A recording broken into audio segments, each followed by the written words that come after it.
Tirto Adi Suryo adalah seorang tokoh pers dan tokoh kebangkitan nasional Indonesia. Ia dikenal sebagai perintis persurat kabaran dan kewartawanan nasional Indonesia. Karena kiprahnya di bidang jurnalistik, Tirto Adi Suryo juga mendapatkan julukan sebagai Bapak Pers Nasional. Berikut ini biografi lengkap Tirto Adi Suryo. Raden Mas Tirto Adi Suryo lahir di Blora, Jawa Tengah pada 1880. RM Tirto Adi Suryo adalah anak dari Raden Ngabehi, Muhammad Chan Tirto Dipuro, dan cucu dari Raden Mas Tumenggung Tirto Noto. Meskipun memiliki latar belakang sebagai priyayi yang seharusnya melanjutkan pendidikan di bidang pemerintahan, Tirto memilih untuk mengejar pendidikan kedokteran di Stovia Batavia sejak 1893 hingga 1900. Tirto menjadi pionir dalam menggunakan surat kabar sebagai alat propaganda dan sarana membentuk opini publik pada masa penjajahan. Keberaniannya dalam menulis kritik tajam terhadap pemerintahan kolonial Belanda pada masa itu telah membuatnya menghadapi konsekuensi berat, termasuk penangkapan dan pengasingan dari Pulau Jawa. Bagi Tirto Adi Suryo, peran pers seharusnya berfokus pada pengembangan dan pemahaman akan hak-hak serta martabat rakyat. Oleh karena itu, ia sangat aktif dalam mengelola berbagai media massa, baik sebagai penulis maupun pemimpin redaksi, termasuk Pemberita Betawi, Sunda Berita, Medan Priyayi, dan lain-lain. Ia melihat tugasnya sebagai wartawan dapat menjadi sarana untuk memberikan kesadaran kepada masyarakat dalam menghadapi berbagai persoalan yang muncul. Tirto Adi Suryo memulai karirnya di dunia jurnalistik saat ia menjadi kepala redaksi surat kabarnya yang bernama Sunda Berita pada 1901. Sunda Berita mengalami nasib tragis dengan kehilangan dukungan finansial dan akhirnya menyebabkan penghentian penerbitannya.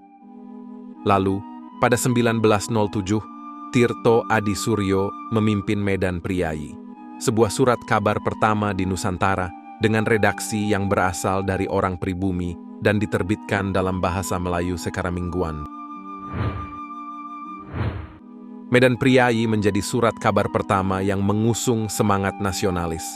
Pencapaian ini menimbulkan kecemasan di kalangan pers Eropa dan pemerintah kolonial Belanda. Oleh sebab itu, kritik-kritik yang disampaikan oleh Tirto Adi Suryo melalui tulisannya membuatnya dijatuhi hukuman penjara selama 3 bulan di Lampung. Tirto menyadari bahwa Sarekat Priyayi tidak memiliki popularitas yang memadai sebagai sebuah organisasi berorientasi pendidikan. Oleh karena itu, setelah Budi Utomo didirikan pada tahun yang sama, Tirto Adi Suryo memutuskan untuk bergabung dengan organisasi tersebut. Meskipun demikian, perselisihan dengan Budi Utomo pada 1909 menyebabkan Tirto keluar dari organisasi tersebut. Tirto Adi Suryo menilai Budi Utomo hanya akan mengangkat kaum priyayi Jawa. Menurut Tirto, untuk memajukan kelompok yang kurang berdaya, sebaiknya tidak bergantung pada golongan elit atau pejabat pemerintah, tetapi lebih baik berkolaborasi dengan individu yang bebas, khususnya para pedagang. Demi mencapai tujuan kesadaran berbangsa, pada tahun yang sama, Tirto Adi Suryo menggagas pendirian Sarekat Dagang Islam (SDI) di Bogor dan Batavia. Perannya dalam pembentukan SDI di Surakarta bersama Haji Samanhudi menjadi titik awal berdirinya Sarekat Islam yang kemudian berkembang di seluruh Indonesia. Pada 1912, Tirto Adi Suryo hadir dalam rapat besar SDI Surakarta dan menyerahkan kepemimpinan SDI kepada Haji Samanhudi. Samanhudi kemudian bertemu dengan Haji Umar Said Cokroaminoto dan Cokro Soedarmo yang saat itu menjadi pengurus SDI Surabaya. Keberanian Tirto dalam mengkritik penjajahan berbuah serangan balik dari pemerintah kolonial Belanda. Selain itu, omset Medan Priyayi terus merosot sehingga mereka tidak bisa melunasi biaya percetakan. Pada pertengahan Desember 1912, Tirto Adi Suryo kembali terlibat dalam kasus hukum terkait tulisan-tulisannya yang kontroversial yang membuatnya dilaporkan oleh pejabat kolonial. Ia pun dijatuhi vonis untuk diasingkan ke Maluku. Tak hanya itu, seluruh kekayaan Tirto dan modalnya dilikuidasi pemerintah Belanda. Keputusan ini resmi ditandatangani oleh Majelis Hakim pada 17 Desember 1912. Pada tahun itu juga, Sarekat Dagang Islam, SDI, mengubah namanya menjadi Sarekat Islam, SI, atas inisiatif Haji Umar Said Cokro Aminoto. Haji Samanhudi mengumumkan bahwa Sarekat Islam tidak memiliki hubungan dengan SDI yang didirikan oleh Tirto di Bogor dan Batavia. Tirto tidak dapat berbuat banyak karena ia masih berada di Maluku dan harus menjalani hukuman pembuangannya selama 6 bulan. Tirto tidak lagi menjadi tokoh utama di surat kabar dan mulai dilupakan oleh banyak orang. Selain itu, gerak-geriknya selalu diawasi dan dibatasi oleh penguasa kolonial yang menyebabkan kesehatan fisik serta mental Tirto menurun. Akhirnya, pada 7 Desember 1918, Tirto Adisuryo mengembuskan napas terakhirnya di usia 38 tahun.